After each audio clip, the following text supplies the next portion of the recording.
Sabemos hoje que a cada 40 minutos um homem morre de câncer de próstata. Pela previsão do INCA, Instituto Nacional de Câncer, vão ser feitos 66 mil diagnósticos até 2025 de câncer de próstata.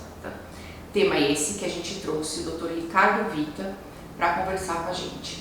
Dr. Ricardo Vita, ele é doutor e especialista, em urologia pela Faculdade de Medicina da USP, médico, diretor de novas tecnologias pela Sociedade Brasileira de Urologia, certo? Certo, também. Vamos conversar um pouquinho então sobre esse tema. Conta para mim qual é a importância do Novembro Azul. Olha, o Novembro Azul é um mês que ele é destinado hoje à conscientização, sobre o câncer de próstata. Mas na verdade ele tem uma raiz lá na Austrália em 2003, que ele era destinado a conscientizar o homem a buscar a sua saúde como um todo. Existia uma onda de suicídios na Austrália muito grande naquela época, e os homens resolveram fazer um movimento chamado de Movember, eles pegaram o mês de novembro para isso, para conscientizar a população para buscar um auxílio de saúde mental, de saúde física, para que diminuísse essa estatística que se tornava tão grande. E aliado a isso, por ser no dia 17 de novembro o Dia Mundial de Combate ao Câncer de Próstata, acabou se juntando e tornando-se novembro como um mês destinado à conscientização em relação ao câncer de próstata. Mas eu diria que isso seria especialmente para a gente trazer essa conscientização para o homem, para a sua saúde como um todo, Porque como você mesma disse, não só o câncer de próstata, que tem esses números incríveis de altos, sendo o segundo câncer mais comum e o segundo câncer que mais mata o homem, em torno de 66 mil casos ao ano diagnosticados, em torno de 16 mil mortes ao ano, ou seja, em torno de a cada 4 homens, um morre de câncer de próstata. Mas o homem também tem que buscar a sua saúde como um todo, porque existe um estigma, uma casca de proteção que o homem ele é mais resistente, que ele não sofre, mas na verdade isso não acontece. O homem também precisa buscar a sua saúde. O Novembro Azul então vem como uma conscientização muito mais ampla do que simplesmente câncer de próstata. Exatamente. Certo? Então ele vem para conscientizar o homem da importância de cuidar dele como um todo. Assim como a mulher tem um ginecologista, que acaba sendo o médico principal dela, o urologista também ocuparia esse papel na saúde do homem. Esse é um dos grandes escopos que a Sociedade Brasileira de Urologia hoje foca, em trazer o homem a necessidade de buscar um auxílio, uma orientação em saúde desde a sua adolescência, porque diferentemente das mulheres que quando menstruam já começam a seguir com um ginecologista, o homem fica naquele gap, quando acaba o acompanhamento com o pediatra até começar a ter problemas masculinos, entre aspas, na sua vida adulta ou eventualmente até quando for idoso, quando o homem tem uma saúde que não necessita muitas intervenções no decorrer do envelhecimento, e fica esse gap de um adolescente, um jovem que não tem um médico de referência. Então essa é uma das ideias da Sociedade Brasileira de Urologia, através dessa conscientização, de trazer esses homens já desde essa fase de adolescência para o cuidado que seja com um urologista, que seja com um clínico geral, que seja com um médico de referência, mas buscar saúde. Ou seja, saúde também é papo de homem. Saúde também é papo de homem. Tá certo. E vamos falar um pouquinho como que é feito o rastreio, quando o homem, a gente já entendeu que o homem precisa fazer um acompanhamento de saúde, mas se nós formos focar na questão de câncer de próstata, como é feito esse rastreio, que momento procurar, conta aí pra gente. O câncer de próstata tem uma peculiaridade que ele costuma não dar sintomas clínicos, ou seja, o homem não sente nada quando ele tem um câncer na sua fase inicial. Quando começa a ter sintomas, em torno de 90% das vezes esse câncer já está avançado, ou seja, ele já saiu da próstata, ele já está invadindo estruturas próximas à próstata e isso aumenta a gravidade e diminui a chance de sobrevivência desse homem, de cura, de potencial cura. Então o rastreamento do câncer de próstata, e hoje existem várias controvérsias em relação a isso, cada vez mais se busca um equilíbrio em que idade começar e como fazer.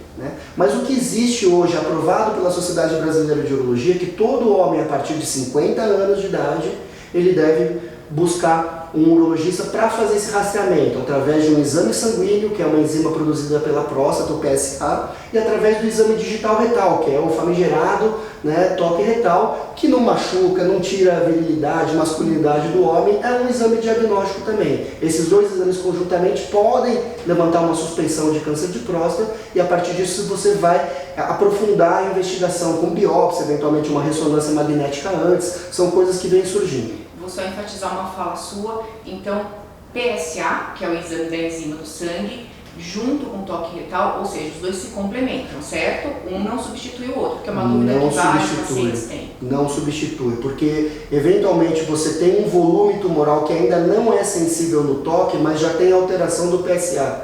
E o inverso também acontece, às vezes você tem tumores que não produzem muito PSA, então às vezes o PSA não se altera, mas no toque você sente um nódulo tumoral. Então, a conjunção desses, você abrange uma possibilidade muito maior dessa suspeição, de uma assertividade maior de buscar um câncer naquele homem. Mas existem algumas situações, Thalita, que o homem precisa buscar esse rastreamento antes, numa idade mais jovem, a partir dos 45 anos. Por quê? Porque existe alguns fatores de risco que fazem com que essas populações, esses nichos, tenham uma chance maior de ter câncer de próstata. Quais são eles? É o homem da raça negra, né? É o homem que tem algum parente de primeiro grau com câncer de próstata, seja um pai, um irmão, um tio paterno, tá? Um homem obeso ou com síndrome metabólica, né? E com dieta muito gordurosa, né? Principalmente no mundo ocidental, dietas muito gordurosas aumentam esse índice de câncer de próstata. Então, nessas situações, o homem precisa buscar esse rastreamento a partir dos 45 anos de idade. Perfeito. E me fala uma coisa, por exemplo, o homem foi, buscou, fez o diagnóstico de câncer. E agora? E agora? Aí a gente tem que categorizar como que é esse câncer, né? Se esse câncer é localizado somente na próstata, se esse câncer já saiu da próstata e só está naquelas estruturas ao redor da próstata, ou se esse câncer já tem metástases, né? Então já tem uma doença que se espalhou pelo corpo, geralmente começa pelos gânglios, depois acaba pegando alguns órgãos, né? e ossos também. Né? Então a gente tem que categorizar. Um homem que tem um câncer só na próstata, ele tem uma chance de cura em torno de 90%.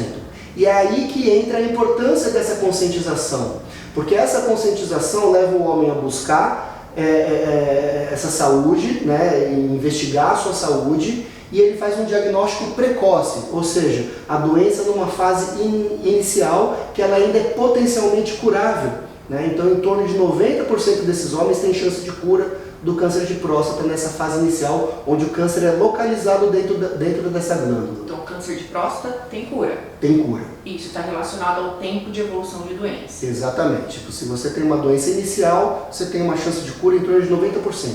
Um dos maiores do corpo humano. Né? Dos cânceres que tem maior chance de cura é o câncer de próstata na sua fase inicial. Tá. E como que é feito? Eu entendi, né, que depende do grau de evolução da doença, vai ser feito o tratamento. Mas como é o tratamento? Ele é cirúrgico? Como que é feito? Quando você tem um potencial curativo da doença, você tem algumas possibilidades. Você pode fazer o tratamento cirúrgico através da retirada da próstata e das vesículas seminais.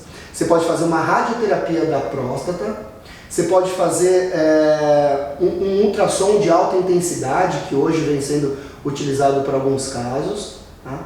E existe até a braquiterapia, que é o implante de sementes radioativas dentro da próstata. Então a gente teria mais ou menos essas 4 modalidades terapêuticas para um câncer potencialmente curável. Né?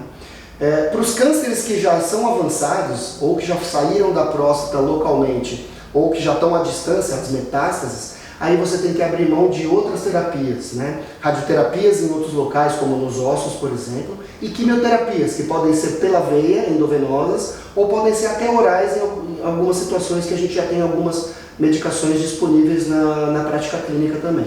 Perfeito. A gente sabe que as principais complicações do tratamento geralmente está relacionado à virilidade do homem e incontinência urinária. E isso é uma preocupação muito grande. E tem tratamento para isso? Esclarece para a gente como isso é abordado. Essa é um grande medo, né, dos homens quando vão ser tratados do câncer de próstata. São essas sequelas, especialmente a disfunção erétil, né, a impotência sexual e a incontinência urinária, né? Então, pensando no tratamento curativo, a gente tem as possibilidades de cirurgia e radioterapia. As outras modalidades que eu citei, elas são menos realizáveis. Então, especialmente o homem é submetido a um tratamento cirúrgico ou a um tratamento radioterápico. Quaisquer um dos dois pode levar a esse tipo de sequela, tá? Porque você vai fazer uma remoção da próstata, os nervos da ereção eles passam grudados na parte posterior da próstata, né? E se você fizer uma radioterapia que acaba fazendo uma lesão por queimadura, pode também queimar um pouco desses nervos. Só que com o avanço tecnológico, hoje nós temos aí as cirurgias laparoscópicas, as cirurgias robóticas, a gente minimiza esse grau de agressão a essas estruturas de inervação. Assim como as radioterapias têm modalidades mais novas, né, mais conformacionais, que você limita a área onde vai ter essa queimadura e você também minimiza esse tipo de sequela. Então elas ainda existem, mas hoje em dia a gente tem um controle muito melhor. Mas obviamente que isso tem que ser conversado com o homem. O mesmo se aplica à incontinência urinária, né? A musculatura da continência, o esfíncter, que trava, né, quando a gente faz algum esforço para não escapar o xixi, ele fica grudado na próstata. Então, tanto a manipulação cirúrgica como aquela lesão em queimadura da radioterapia podem lesar essa estrutura muscular também de alguma forma. Mas como eu disse, com o avanço tecnológico, a gente tem um melhor controle, tanto cirúrgico quanto radioterápico, em não lesar essas estruturas de uma forma que traga esse tipo de sequela a esses homens. Ou seja, o quanto antes do diagnóstico, menor lesão avançada, menor chance de complicação. Exatamente. E eu queria te fazer uma pergunta. A mulher, né, referente ao câncer de mama, também, né, se diagnosticado muito avançado, algumas vezes ela tem que fazer a mastectomia, né, retirada da mama e colocar a prótese. Isso comprometeria, né, totalmente a feminilidade dela, mas a gente tem o recurso da prótese para ajudar na estima dela, na autoestima, né? Isso tem alguma coisa parecida referente para o homem, relacionada à prótese mesmo, né? Depois, numa complicação, né? Vamos supor que o médico fez o diagnóstico, né? O paciente procurou muito tardiamente, o câncer mais avançado, e aí essas estruturas nervosas foram lesadas, né? A gente tem como tratar isso? Veja, é um pouco diferente, mas existe sim a possibilidade. A mulher tem uma mutilação estética, inclusive, né? Ela tem uma mutilação que é causada diretamente pelo seu câncer, que ela precisa retirar a sua mama, seja parcialmente ou totalmente, né? E isso esteticamente já se manifesta.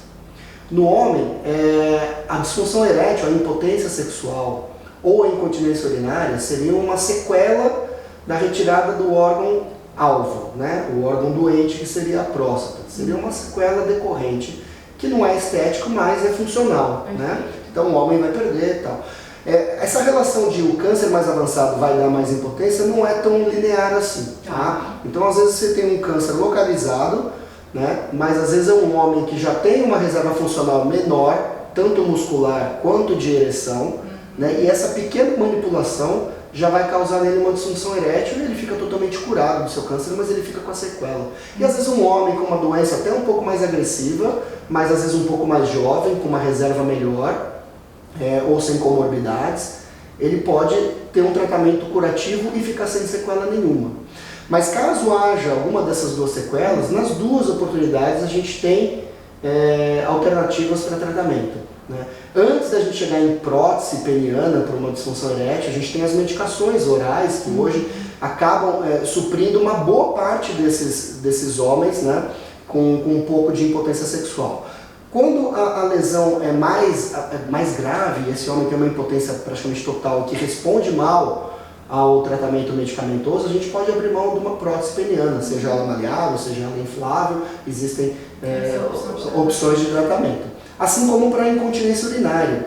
A gente tenta com fisioterapia, tenta com algumas medicações para tentar devolver essa continência para esse homem, mas caso essa incontinência persista, ele pode fazer um tratamento cirúrgico corretivo também, né? Colocando como se faz para uma mulher para as mulheres com incontinência urinária, existem cirurgias parecidas, né, para o homem, inclusive com um esfíncter urinário artificial, que seria como se fosse um manguito de medir pressão em volta do canal urinário do homem, que ele também infla na hora que ele quer ficar continente e desinfla na hora que ele quer urinar.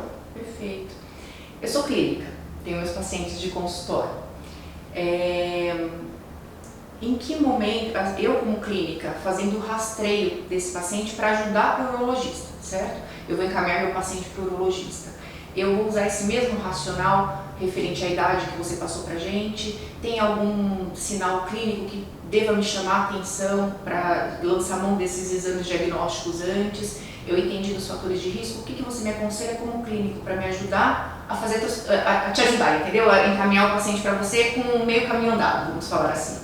Eu acho muito legal essa pergunta que você está fazendo, porque nós somos médicos e nós somos médicos de um todo e não só de órgãos específicos. Por mais que tenhamos nossas especializações, a gente tem que olhar aquela pessoa como um todo, né? Então é importante você ter essa visão e detectar alguma coisa que possa sugerir uma doença de uma especialidade X ou Y e direcionar e já com um certo andamento.